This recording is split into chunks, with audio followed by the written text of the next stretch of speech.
What is going on, ladies and gentlemen? We are at YHM Suppressors. This is Chris. He is the president and owner of YHM. And what we're going to do today is talk a little bit about YHM, the brand, a little bit about suppressors, some of the laws that are changing, significant laws that have been and are changing for suppressors.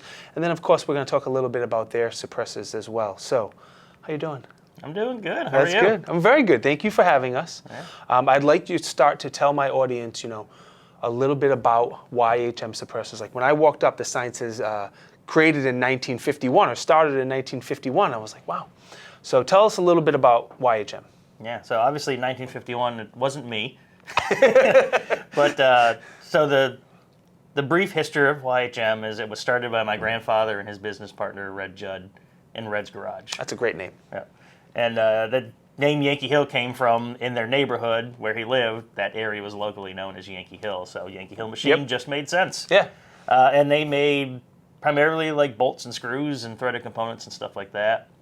He wanted to get into military contracting because he had served in Korea. Went down and got his cage code, got some things happening there. We started doing all kinds of subcontract work for bigger government projects. Cool. And then my father, when he came into the business, kind of like the 80s era, was when he brought in the computer-controlled equipment, the more modern stuff. And he wanted to go after more of the commercial market, because he had seen success with the government stuff. Mm-hmm. But the government is always quick to pay their bills. Yep. And so that kind of spawned us into the civilian AR-15 market. All right. And then we had a great opportunity in 2005 to get into the suppressor world, which really opened up our eyes. And now most people know us for our suppressors. Suppressors, yeah. Whereas if you talk to us in 2000, even 2010, I would say, most people knew us for our parts and accessories. Mm-hmm. Yeah, I would agree. So with suppressors, why would you recommend someone buy a YHM suppressor over any other brand? So the main reason to buy YHM is the value that you get for the money. Mm-hmm. If you put us up against basically any other brand, price, construction, specs, length, weight, things like that, we're very competitive in that, but typically at a lower price point. And one of the reasons we're able to do that is because we actually make the components here. 100%. We turn baffles, we make thread plugs, we do all the inspection here, we do all the plating here, we do all of the assembly here, we do all of the marketing here. So there's not these markups from middlemen on us, We do it all here, and we can help keep the price low. Yeah, and it seems like you guys embrace some technology. We just went on a factory tour, a very clean factory tour. I've been in many factories before, and it's a very, very clean facility. But as we walked around, it seems like you guys embrace technology. I saw an EDM machine, and I saw an automatic laser welder, if I'm saying it correctly. Yep. Talk to me a little bit about that and why you guys go that route. Efficiency, mainly.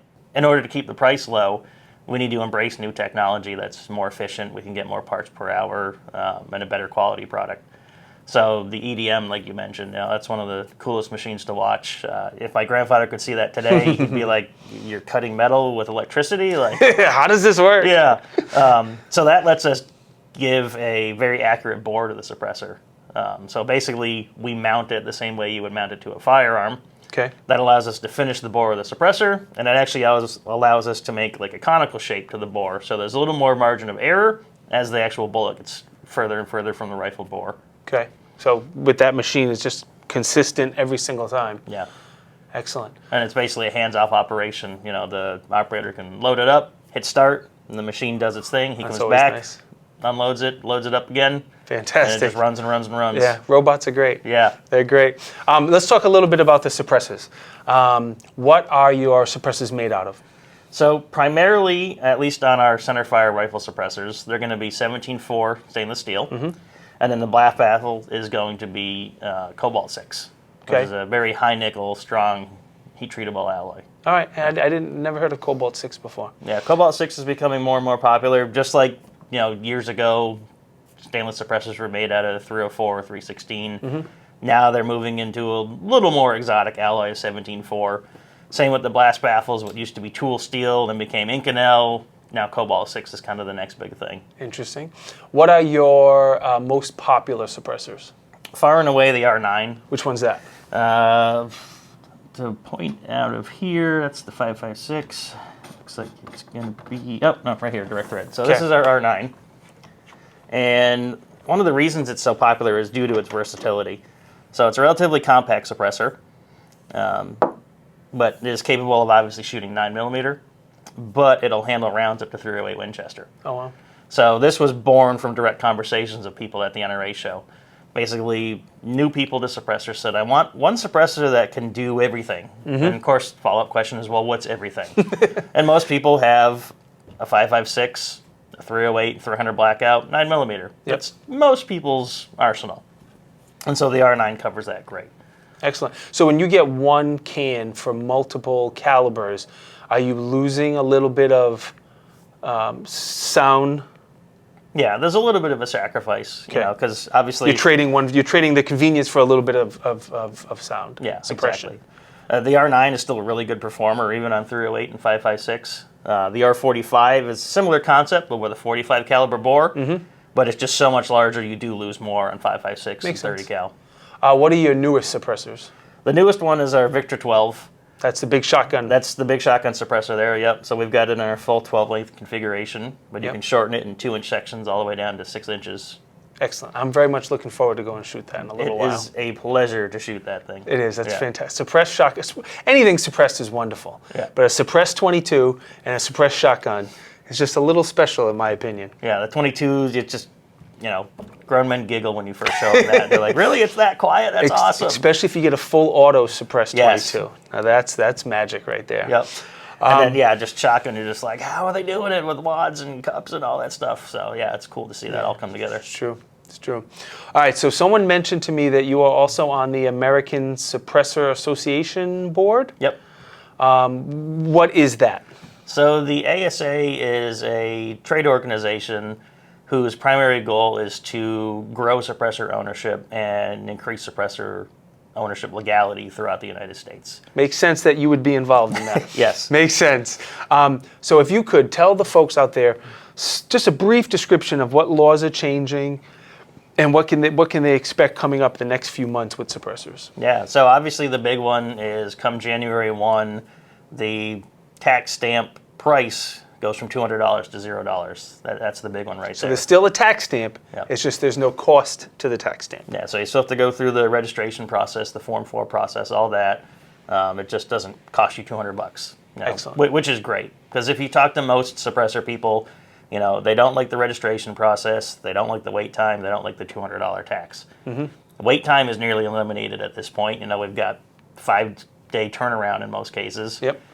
Soon the tax stamp will be gone, so it's just the registration process. Yeah. And the ASA is actively working Progress. to challenge that. Yes, it's progress. And then if we can get it 50 state legal so I can get these in Rhode Island, that would be fantastic as well. Yeah. Well, we also have pending legislation in Illinois and just filed a new suit in New Jersey, too. Yeah, I'm hoping once all these states, they start flipping that, you know, there's no reason for us not to have them. Right. There's just, you know, anyway. It's one of those things where if you get a legislator who's willing to listen, who's willing to learn about the product, it kind of sells itself because they have this idea through Hollywood that these are assassin's tools that make shots completely silent. Yeah. The analogy I like to use is imagine if we didn't all own cars and the only exposure we had to cars was through Hollywood. You would think every time someone hopped in a car, it was barrel rolling down the highway on fire because that's all you see. Yeah. And much like suppressors, most people's exposure to them is only through the media. And the media is far removed from real life. We know that. It wouldn't be interesting if they portrayed it all as It wouldn't, real. yeah, it wouldn't be bang. The analogy I use, imagine if everyone was driving around without a muffler. Yeah. You can still hear people's cars, but with the ones who come down the street without a muffler, it's so loud. Yeah. So that's my analogy Painfully to a suppressor. loud in some cases, yeah. Painfully. So that's all a suppressor does is just Right. tames the noise. Here in Percy Maxim, who developed the firearm sound suppressor, developed the modern car muffler as well. Really? Yeah. Now you know. Now you know. All right, so with these new laws and tax stamps being $0, I'm assuming there's going to be lots of new suppressor owners, first-time suppressor owners, and people adding to the collection. But I think there's going to be a ton of first-time suppressor owners. If you had to give those suppressor owners a tip, advice, do's, don'ts, besides buy YHM, of course, if you could give them any thing? What should they know before they go buy a suppressor for the first time? First thing I would say is that this is very different than just mounting a new muzzle breaker or a new flash hider.